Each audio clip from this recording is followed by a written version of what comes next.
जय हिंद फ्रेंड्स। आज हम लोग मैथमेटिक्स की क्लास स्टार्ट करेंगे। मैथमेटिक्स जैसा कि हमने बताया था इंट्रोडक्टरी लेक्चर में कि आपको कौन कौन से मैथ के टॉपिक कवर कराए जाएंगे।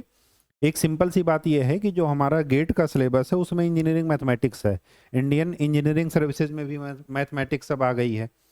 तो कहने का ये मतलब है कि ये जो वीडियो है वो आपके बीटेक सेमेस्टर में इंजीनियरिंग मैथमेटिक्स जो इंडियन इंजीनियरिंग सर्विसेज में है उसके लिए, और दूसरा जो गेट एग्ज़ाम है उसके लिए भी ये बेनिफिशियल है। तो हम आज फर्स्ट लेक्चर स्टार्ट कर रहे हैं इंजीनियरिंग मैथमेटिक्स का, और शुरुआत करते हैं डिटर्मिनेंट से।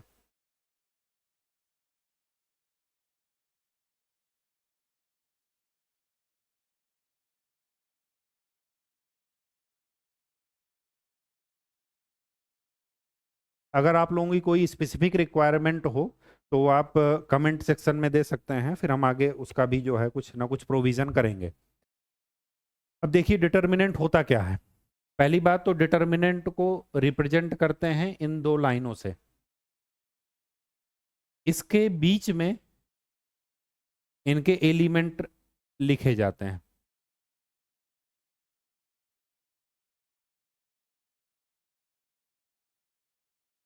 इसकी एक वैल्यू होगी,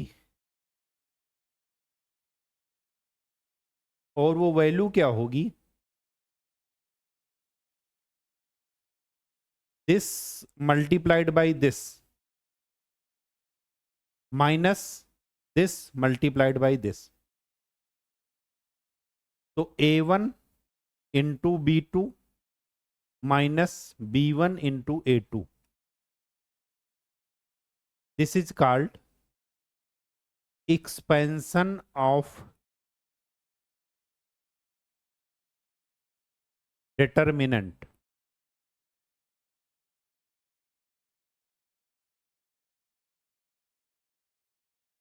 और इसकी जो एक्सपेंशन जो हमने किया इसके बाद मल्टीप्लाई करने के बाद जो हमने सब्ट्रैक्शन किया उसके बाद इसकी एक फिक्स वैल्यू आएगी, that is called determinant value. अब समस्या ये आती है कि इसको पढ़ते क्यों हैं। पहले ये तो जान लेते हैं कि पढ़ते क्यों हैं। इसको पढ़ते हैं साइमल्टेनियस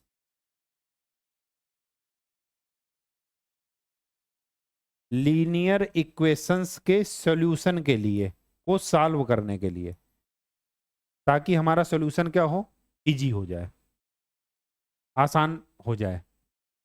ठीक है, अब सीधे टॉपिक पर आते हैं। इसकी वैल्यू हमने देख ली कि वैल्यू कैसे निकालते हैं, इसका रिप्रेजेंटेशन क्या होता है। जनरली इसको डिनोट करते हैं डेल्टा से, इसकी जो वैल्यू होती है। अब आगे बढ़ते हैं। Order of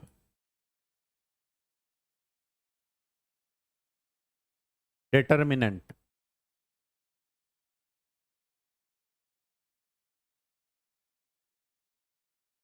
order of determinant क्या होता है?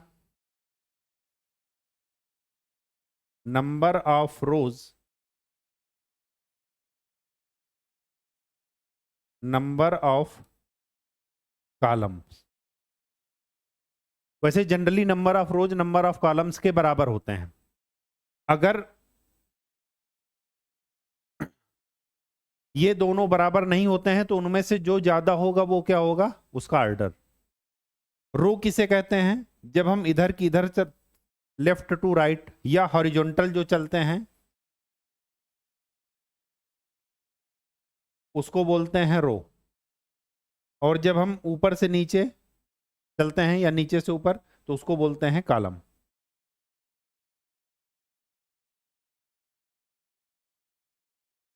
अभी जैसे हमने ड्रा किया था A1 A2 B1 B2, यहां पर नंबर ऑफ रोज क्या है?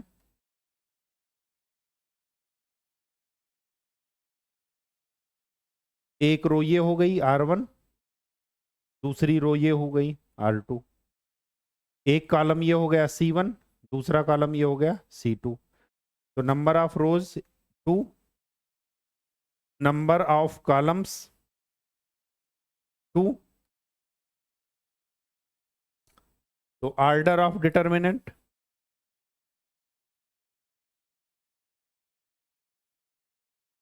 ठीक है। तो इसको number of rose into number of columns, तो इसको 2/2 करके लिख सकते हैं, 2x2। यह सेकंड ऑर्डर का कहेंगे कि सेकंड ऑर्डर का डिटर्मिनेंट है।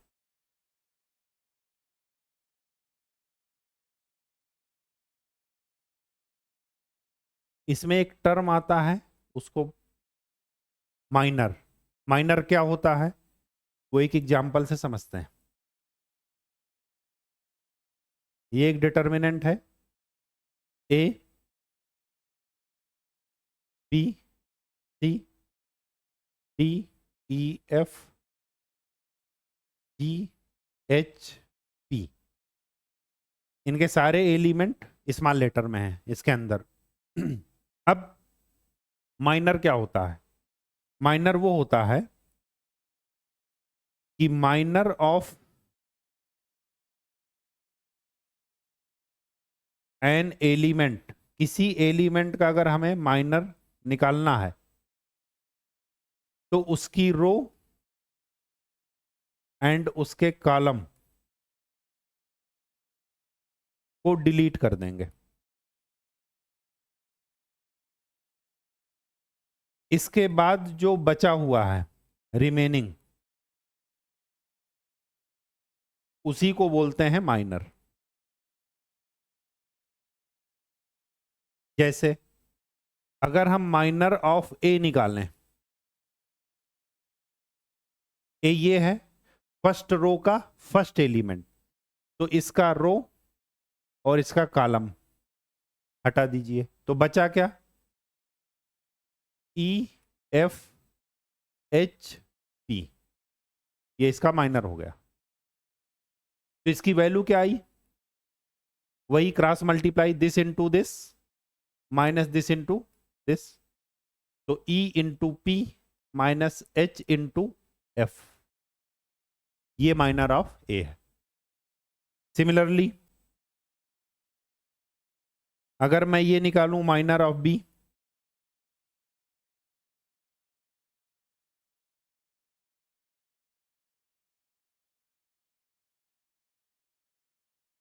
तो बी का माइनर निकालने के लिए बी वाला कॉलम और बी वाला रो ये हटा दीजिए, तो बचेगा क्या?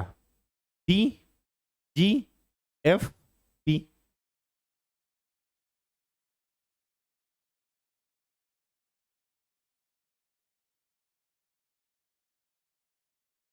ये आपका बी का माइनर हो गया। Similarly minor of C,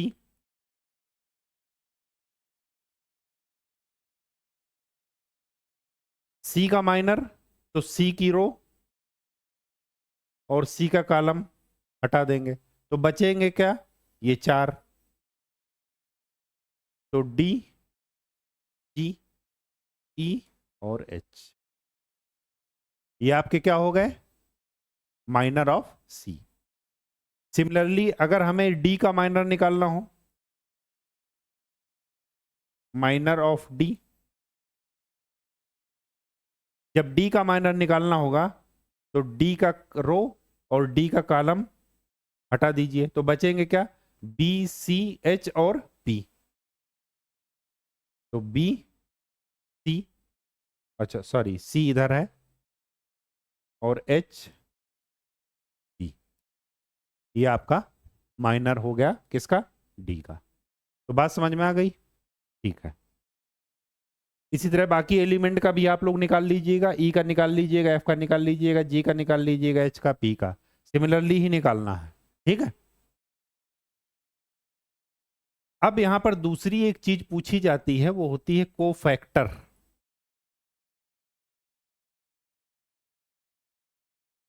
cofactor में आपको ध्यान ये देना है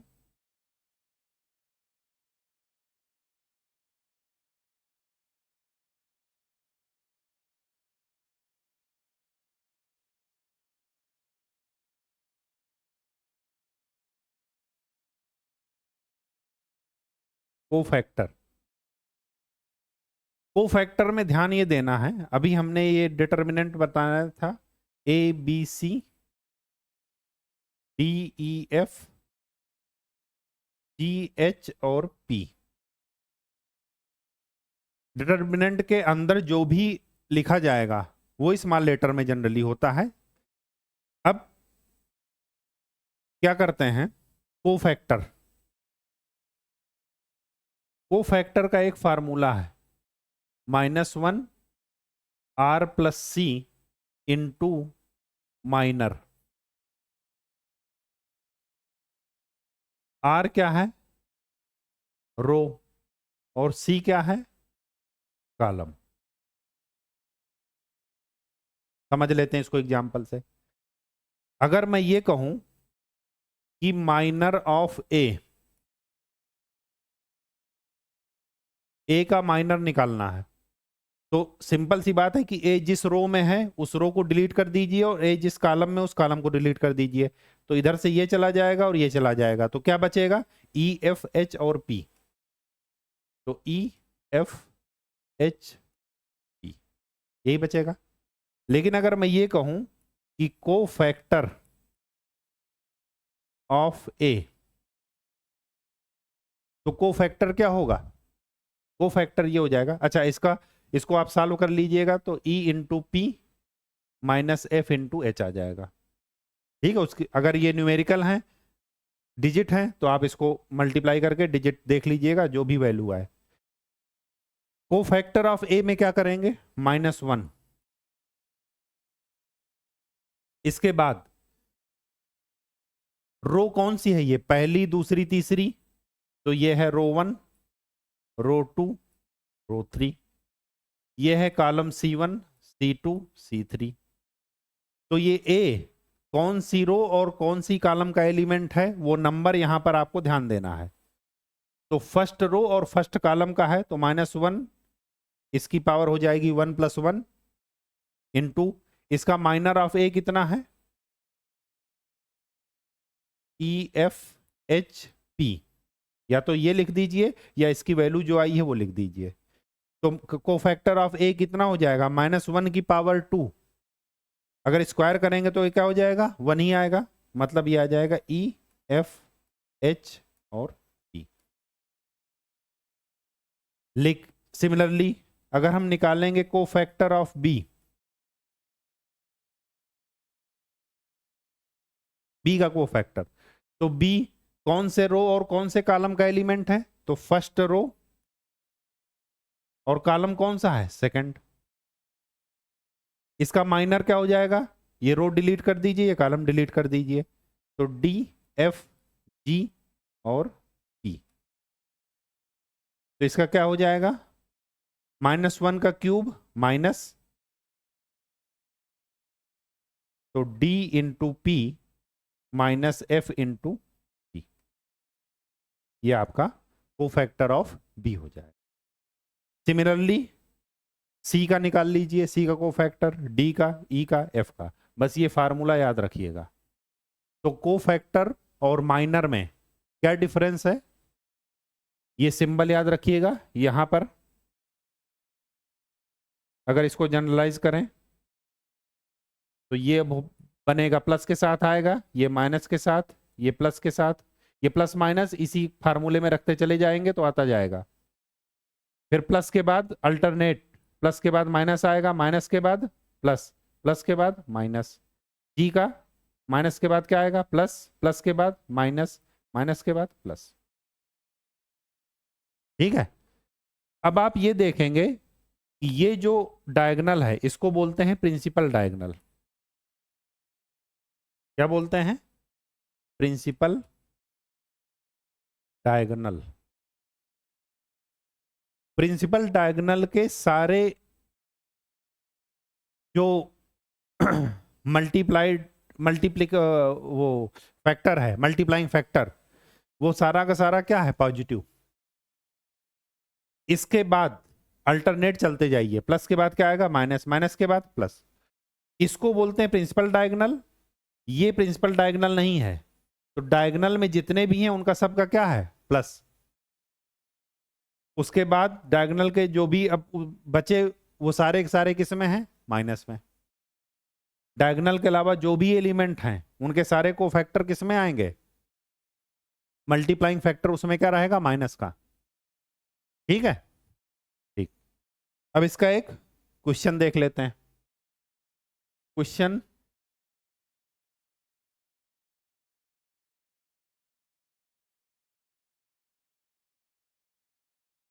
ये है, क्वेश्चन नोट कर लेते हैं इसको,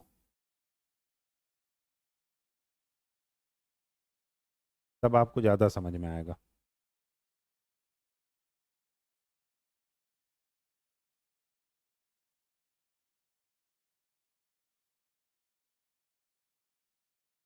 टू थ्री फाइव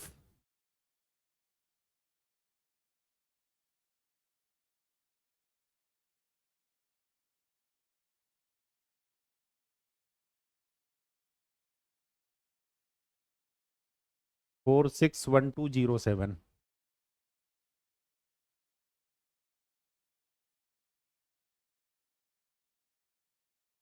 ये आपका डिटर्मिनेंट है।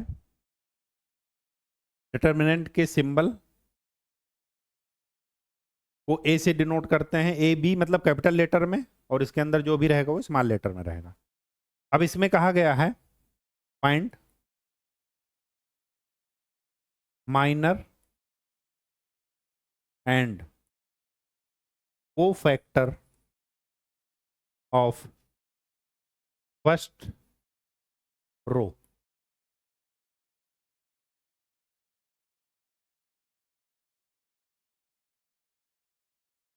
तो दो का माइनर क्या होगा, दो जिस रो में है वो रो डिलीट कीजिए, जिस कॉलम में है वो कॉलम डिलीट कीजिए। तो क्या बचा 1207। इसकी वैल्यू निकालने के लिए क्या बताए थे कि this into this minus this into this. तो 1 × 7 माइनस 0 × 2 कितना हुआ, 7। यहीं पर देख लीजिए कोफैक्टर ऑफ 2। 2 क्या है, फर्स्ट रो का फर्स्ट एलिमेंट, -1 की पावर 1 + 1 इंटू इसका माइनर। माइनर कितना आया है, 7। तो इसका कोफैक्टर कितना आ जाएगा, 7। ठीक है। मैंने बता दिया है कि प्रिंसिपल डायगोनल के जितने भी वो रहेंगे कोफैक्टर, वो सब किस में रहेंगे, प्लस में। और इधर का जो दूसरा डायगोनल है उसमें भी क्या रहेंगे, प्लस में। बाकी सबके किस में रहेंगे, माइनस में, जो बच गए। तो अगर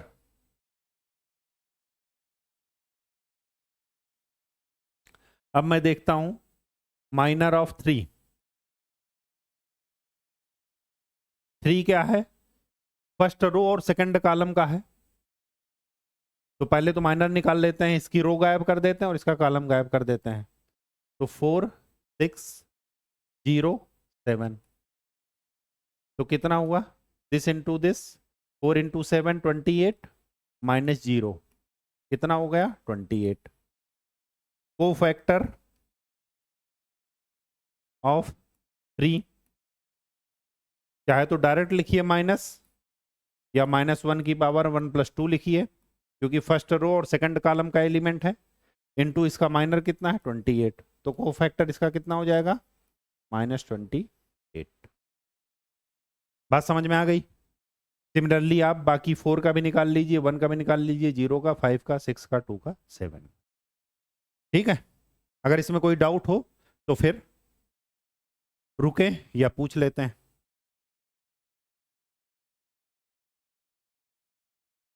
कोई डाउट नहीं, चलिए अब आते हैं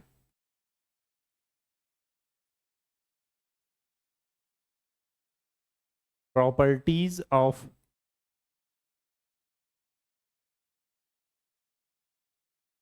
डिटर्मिनेंट। डिटर्मिनेंट की क्या प्रॉपर्टीज होती हैं। पहली प्रॉपर्टी कि इफ टू रोज, अगर कोई भी दो रो या कोई भी दो कॉलम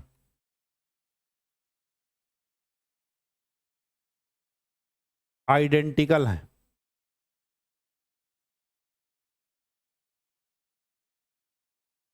आइडेंटिकल,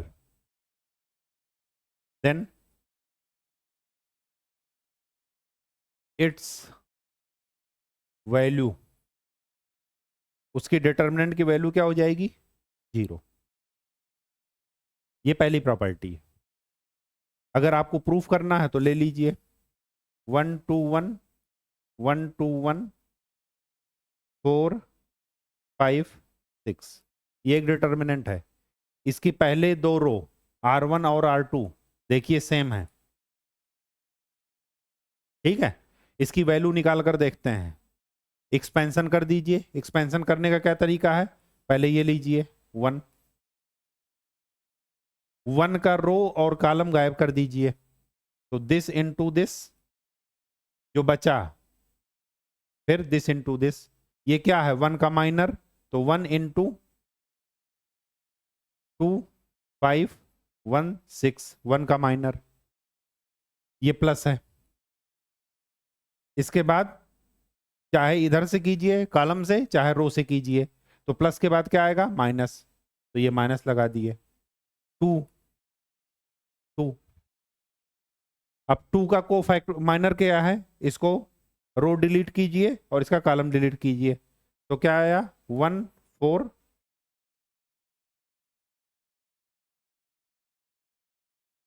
1 4, और उसके बाद 1 6, फिर माइनस के बाद क्या आएगा? प्लस,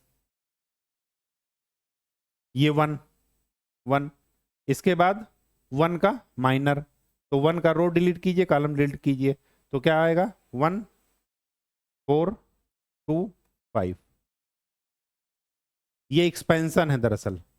ये सॉल्व करने का तरीका है कि इसको ऐसे ओपन करते हैं। आप चाहें तो रो के अक्रॉस खोल लीजिए इसको, और चाहें तो कॉलम के अक्रॉस ओपन कर लीजिए। तो अब क्या आया इसका वैल्यू? 1 इंटू, इसकी वैल्यू क्या हो जाएगी? 6 इंटू 2 12 माइनस 5 माइनस 2, इसकी वैल्यू क्या हो जाएगी? 6 माइनस 4 प्लस, इसकी वैल्यू क्या हो जाएगी? 5 माइनस 8, 12 माइनस 5 कितना हुआ? 7 minus 2, 6 minus 4 2 plus 5 minus 8 minus 3, ये क्या आ जाएगा? 0। तो किसी भी डिटर्मिनेंट के अगर दो रो और या दो कॉलम आइडेंटिकल हैं, तो उसकी वैल्यू, उसको हमें सॉल्व करने की जरूरत नहीं है, उसकी वैल्यू हमेशा क्या आएगी? 0। बात समझ में आ गई? ठीक है। Next property, property number 2, if two rows और two columns are interchanged,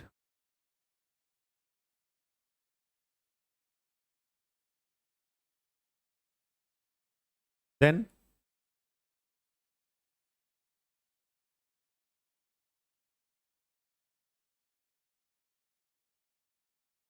determinant value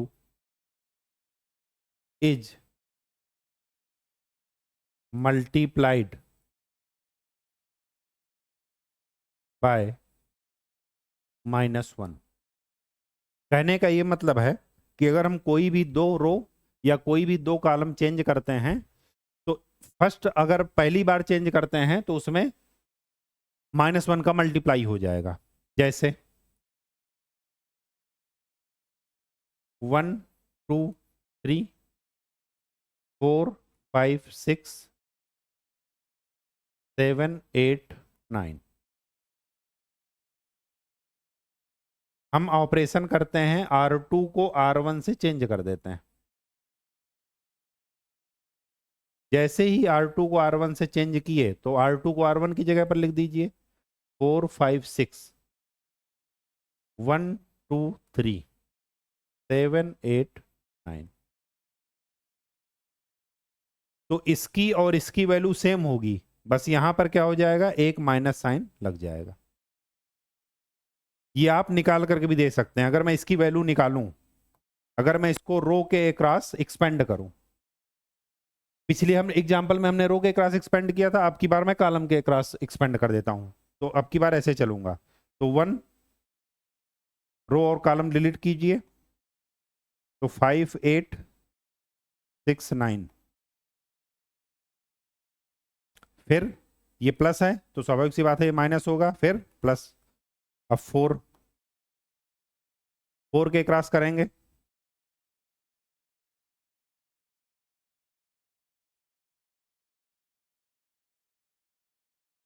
के क्रॉस करेंगे तो क्या आएगा, इसका कॉलम और इसका रो, तो 2 8 3 9।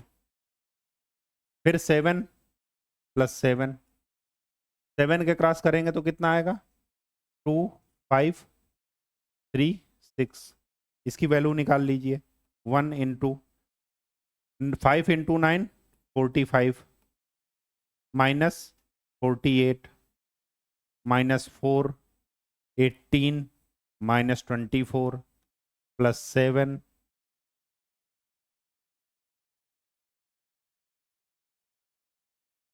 कितना आ गया ये, -3 -4 -6 प्लस 7 -3 -3 प्लस 24 माइनस 21 कितना आ गया, 0।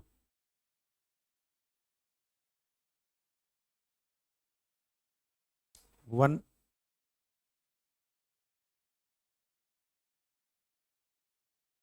-4 2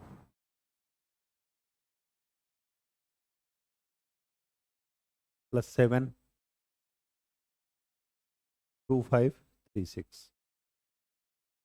ठीक है, कैलकुलेशन मिस्टेक देख लीजिएगा,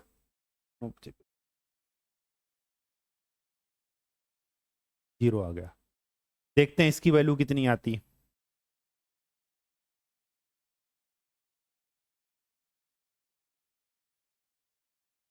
इसको मैं एक्सपेंड कर रहा हूं, आप चाहे रो के क्रॉस कर लीजिए चाहे कॉलम के क्रॉस, उसको हमने कॉलम के क्रॉस किया, इसको रो के क्रॉस कर लेते हैं।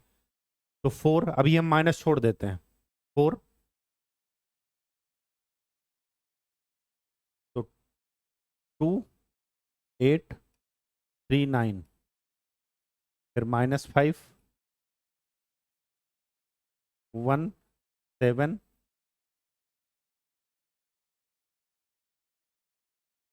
1 7 3 9 प्लस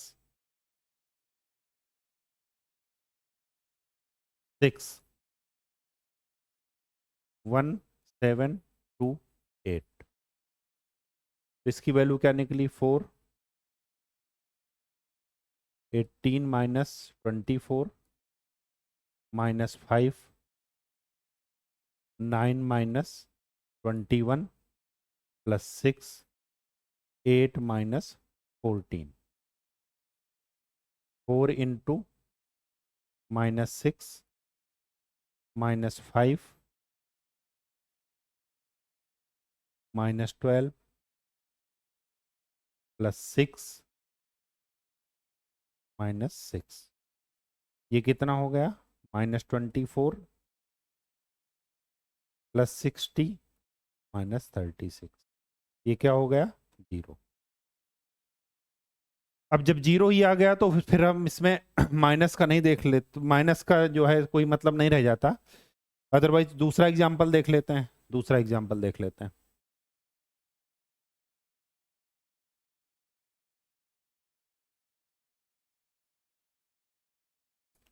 इसी प्रॉपर्टी को चेक करने के लिए दूसरा एग्जाम्पल देख रहे हैं।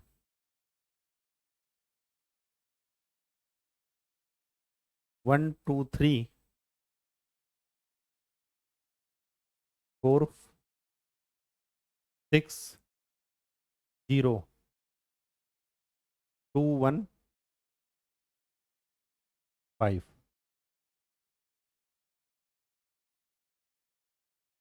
इसके हम दो कॉलम को अब की बार चेंज कर रहे हैं,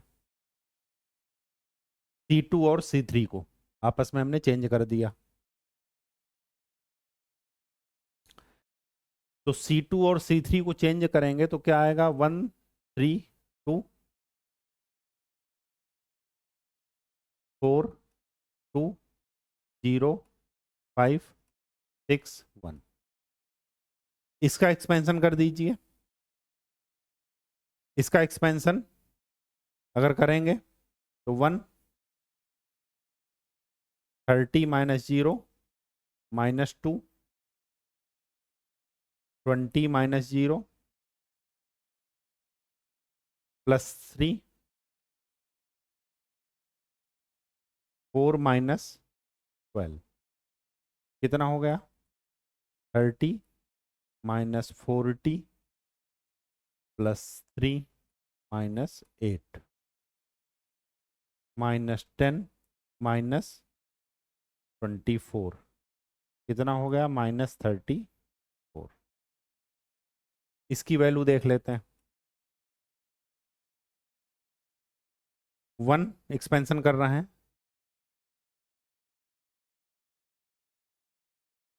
0 minus 30 minus 3 4 minus 12 plus 2 20 minus 0।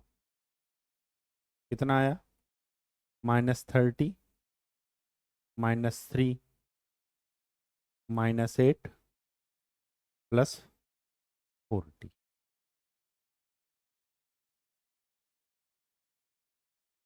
ये कितना आया, minus 30 plus 24 plus 40 minus 30 plus 64। इसमें और इसमें किसका अंतर है, साइन का अंतर है। और वो साइन अगर मैं इस साइन को लगा देता हूं तो फिर वो क्या हो जाएगा, उसी डिटर्मिनेंट के बराबर आ जाएगा। इसलिए सेकंड प्रॉपर्टी क्या कहती है कि अगर हम डिटर्मिनेंट के किसी दो रो या किसी दो कॉलम को इंटरचेंज करते हैं तो जो नए डिटर्मिनेंट की वैल्यू है वो पिछले डिटर्मिनेंट की वैल्यू का क्या होगा, सेम होगा, बस उसमें साइन क्या हो जाएगा, चेंज हो जाएगा। अगर वो प्लस है तो क्या हो जाएगा, माइनस, अगर वो माइनस है तो क्या हो जाएगा, plus. Property number third,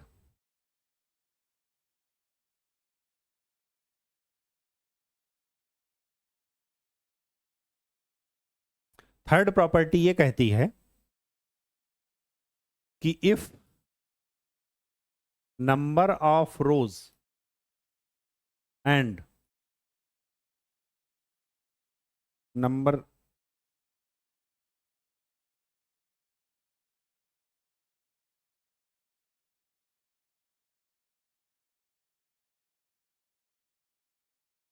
if rows and columns are interchanged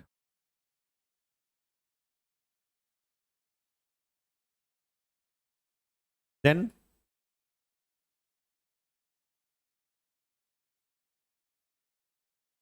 determinant value remains unchanged। मतलब अगर मैं किसी डिटर्मिनेंट में रो और कॉलम को इंटरचेंज कर देता हूं,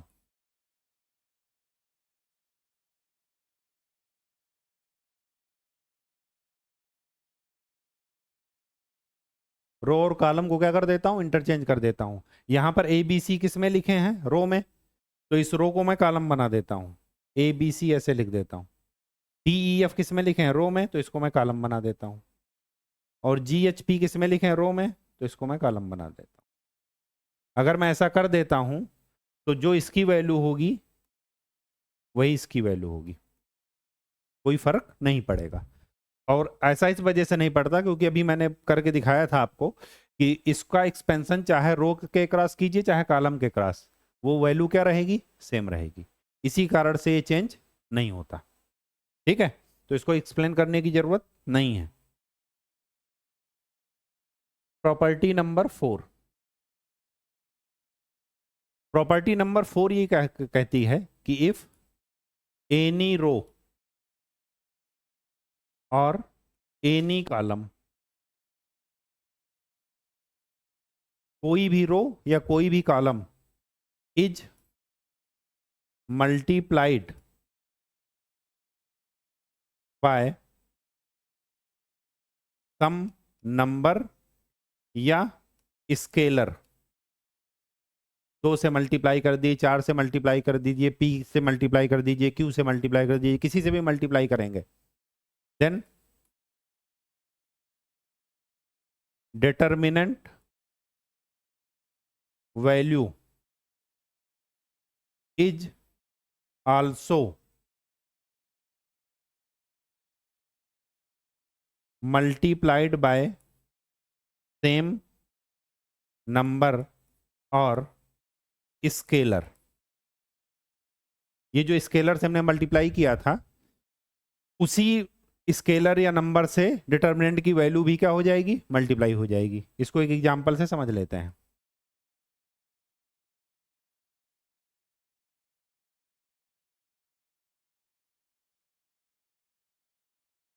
ये एक डिटर्मिनेंट है।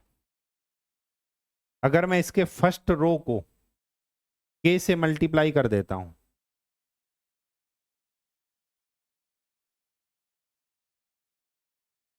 बाकी को चेंज नहीं करता हूं, तो जो इस डिटर्मिनेंट की वैल्यू होगी वो k टाइम्स होगी पहले वाले डिटर्मिनेंट के।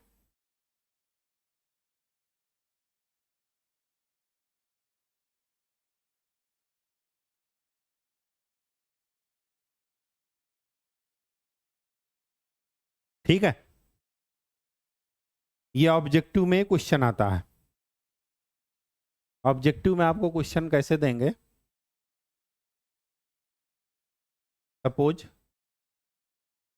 उन्होंने लिख दिया 2 4 6 5 3 9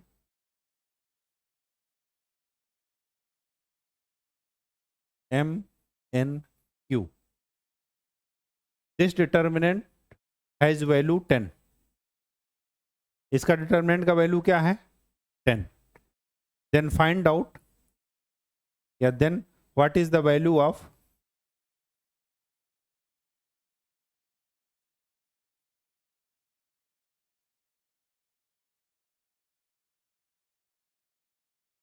थ्री M 3N 3Q। तो इसको आपको सॉल्व नहीं करने लगना है। यहां पर आप ये देखिए कि एक रो को किससे मल्टीप्लाई किया गया है, 3 से, तो इस डिटर्मिनेंट की वैल्यू क्या हो जाएगी, इस डिटर्मिनेंट की जो वैल्यू थी उसको 3 से मल्टीप्लाई कर दीजिए, तो इस डिटर्मिनेंट की वैल्यू क्या हो जाएगी, 30। ये आपका आंसर हो जाएगा। ठीक है, तो ये प्रॉपर्टीज ध्यान रखिएगा, इससे आपको शॉर्टकट क्वेश्चन करने में आसानी रहेगी। Property number 5,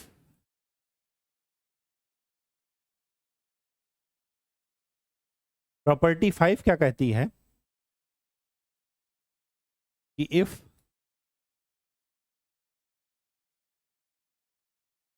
any row,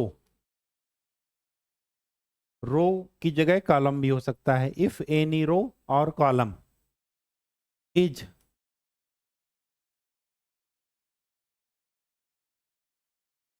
multiplied by some scalar, scalar का मतलब ये हुआ कि किसी भी संख्या या कांस्टेंट से मल्टीप्लाई करना, तो इफ एनी रो और column is multiplied by some scalar and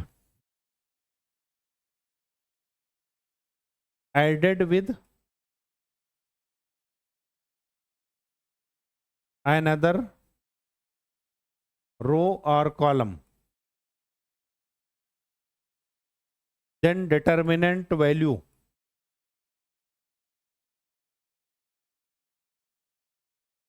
जो डिटर्मिनेंट की वैल्यू होगी वो अनचेंज्ड रहेगी।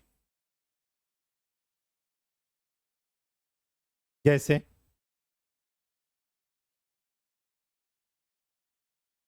ए B C D E F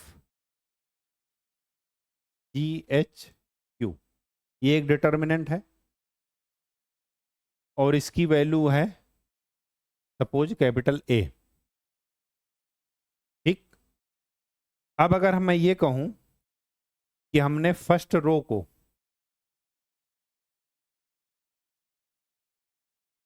second row से m टाइम्स मल्टीप्लाई करके और थर्ड रो से n टाइम्स मल्टीप्लाई करके फर्स्ट रो में जोड़ दिया, तो मैं क्या लिखूंगा इसको, a plus M D plus N G, इसको क्या लिखूंगा, b plus M E plus N H, और इसको क्या लिखूंगा, c plus M F plus N Q. बाकी 2 और 3 में हमने कोई चेंज नहीं किया, तो D G E H F Q. तो इस डिटर्मिनेंट की वैल्यू जब भी मैं निकालूंगा उसकी वैल्यू भी वही आएगी ए। ठीक है, इसको आगे एग्जाम्पल मिलेगा तो फिर हम देख लेंगे, लेकिन ये प्रॉपर्टीज जो 4 और 5 है ये आप ध्यान रखिएगा, क्योंकि जब भी हम डिटर्मिनेंट पर ऑपरेशन करेंगे, जब भी हम उसको सॉल्व करेंगे, सिंप्लीफाई करेंगे, तो हम इन प्रॉपर्टीज 4 एंड 5 का इस्तेमाल विधिवत तरीके से करेंगे। तो ये दोनों प्रॉपर्टीज आप ध्यान रखिएगा। ठीक है, इसके आगे नेक्स्ट लेक्चर में बताएंगे, फिर धीरे धीरे साइमल्टेनियस इक्वेशन का भी आएगा। 2 से 3 दिनों में ये डिटर्मिनेंट चैप्टर खत्म हो जाएगा। धन्यवाद।